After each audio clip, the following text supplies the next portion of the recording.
Hello guys, કેમ છો બધા? Good morning. જાજા કરીને બધાને જય શ્રી કૃષ્ણ. જો અત્યારના વાગી ગયા છે 7:30 ને હું લઈ આવી છું કાના હાટું દૂધ. કાનો કયો? આ રહ્યો કાનો જો. હા દૂધ પીશે કાનો? કાનો દૂધ પીશે. હા, રોજ થરવાનું જ હોય, પીવે ઈ. પીવડાવ તો ઈ નો પીવે, પછી આપણે પી જવાનું હોય, ખાલી ધરવાનું હોય. કાંઈ પીવડાવવાનું હોય કાનાને? લે, મેં તો કીધું હમણાં પીવા મન છે આપણે ઘણી. અરે ના, ચા નો પીવે? ચા નો પીવે, ચા તમે પીવો. દૂધ ઈ પીવે કાનો. તા લીલું લીલું શું નાખ્યું બીજું કઈ? તુલસીનું પાન નાખ્યું છે. તુલસીનું પાન? હા. એ ક્યાંથી લેવી? યાર એ ઝાડવું છે તુલસીનું. બારે? બારે. હા. ઘણા બધા ઝાડવા વાવ્યા.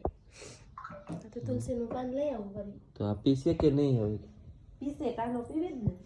તું પી જા નકર. હું પી જઈશ. અત્યારે પી જા. ત્યારના નો પીવે, થોડીક વાર તો રાખવું પડે. કઈ ખાયો કે પી ન જવાય કઈ. હું ઘડીક વાર રાખો પીવે તો જોઈએ આપણે ઘડીક ગરમ વાર. પાણી મૂકીશ તમારા હાથમાં. હા? તમારા માટે ગરમ પાણી મૂકીશ. મેં તો નાઈ લીધું અત્યારના. હા. હે? તો જે શોટ નો આવે અત્યારે મને કર પછી નો આવે. વાઇબ્રેટર થાય વળી. પછી નાઈ લેશો ને તમે, ગરમ પાણી થશે પછી. હા. એટલે તાતા બાય બાય બધાને.